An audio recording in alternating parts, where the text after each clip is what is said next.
que a gente consegue encontrar assim.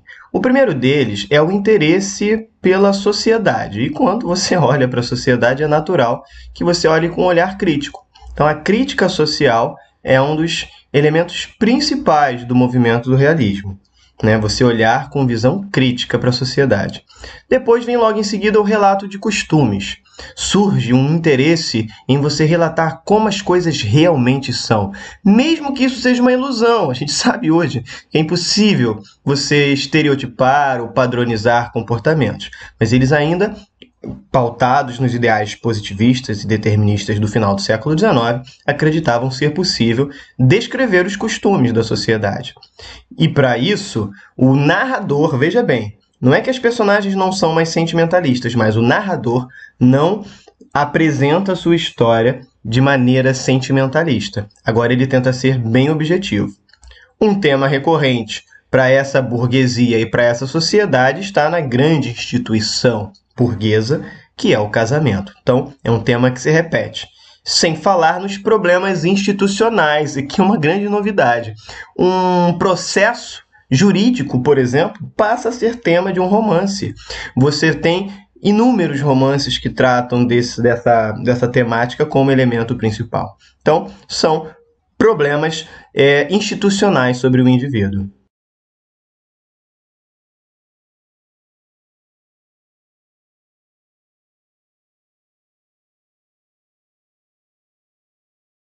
Ok, mas como isso acontece especificamente em Portugal, né? Que é aí o foco maior da nossa aula, visto que a gente está tratando de literatura de língua portuguesa.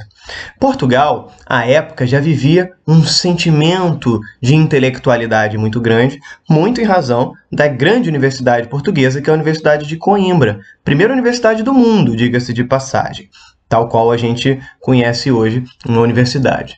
Então, em Coimbra, inúmeros estudantes de direito, principalmente, em comunhão com os pensamentos que fervilhavam no resto da Europa, com aquelas influências de que falamos lá atrás, de positivismo, de darwinismo, de determinismo. Tomados por esses ideais, eles começam a tentar trazer para Portugal também um pouco dessa energia, dessa tônica, e começam a criticar a prática dos romances românticos em detrimento de uma visão mais crítica e mais realista, né, da sociedade por meio dos romances. A gente chama isso que a gente vai chamar posteriormente de questão de Coimbra, na Universidade de Coimbra, do corpo acadêmico reagindo ao romantismo em prol das novas ideias, as ideias que futuramente viriam a ser chamadas de realismo. Essa reação é uma reação firme, tá, galera? A gente está falando aqui de críticas severas a uma visão sentimentalista do mundo. Tanto que até hoje, quando a gente quer usar em sentido pejorativo a palavra romântico, a gente ainda usa. Você diz de uma pessoa ingênua, por exemplo, que essa pessoa é muito romântica, como os realistas fizeram em Coimbra em 1865.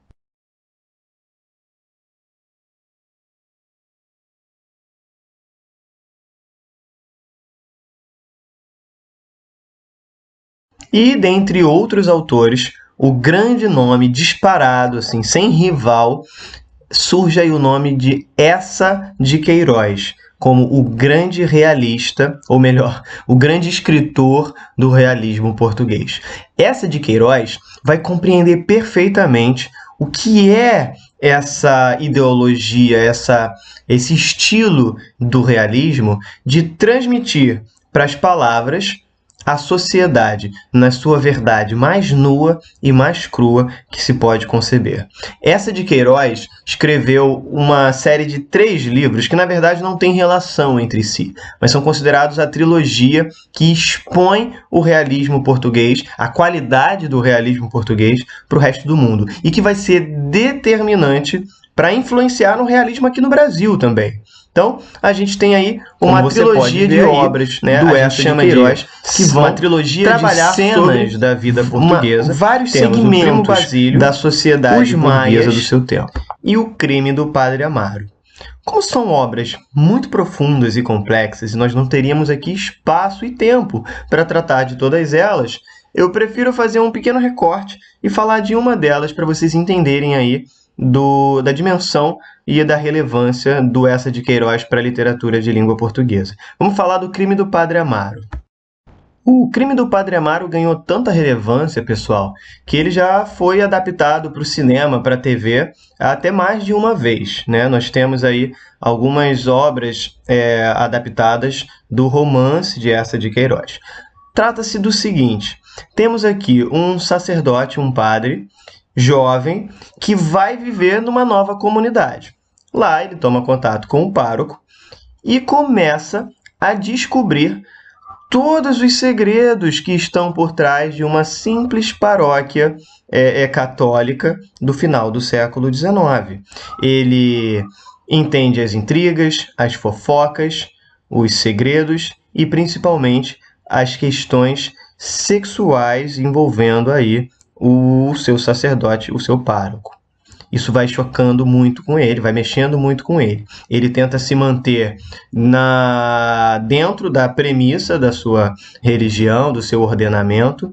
No entanto, aparece alguém por quem ele se apaixona, claro. O grande amor surge aí em sua vida.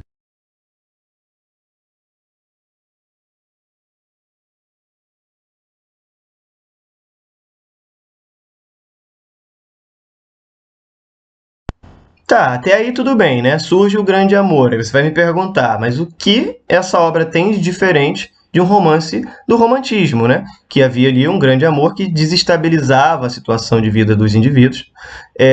E, no caso, uma questão clerical, mas que seria perfeitamente possível dentro do romantismo.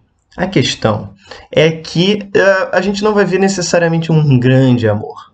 A gente vai ver desejo, a gente vai ver sensualidade. A gente vai ver uma reprodução quase determinista do comportamento do pároco que tinha um caso com a tia da senhorita, né, da jovem, por quem o nosso padre se apaixona. E ele não só reproduz, mas ele vai chegar a um ato de grande violência, porque ela engravida e ele propõe, sim, a retirada da criança. E aí você tem uma temática muito, muito pesada dentro do segmento religioso.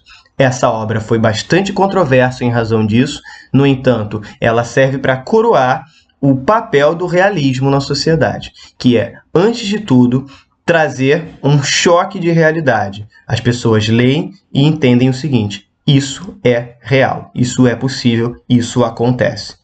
A despeito da conclusão que a história vai ter, da conclusão que a história vai chegar. Que aí, sugiro que você leia O Crime do Padre Amaro para você saber.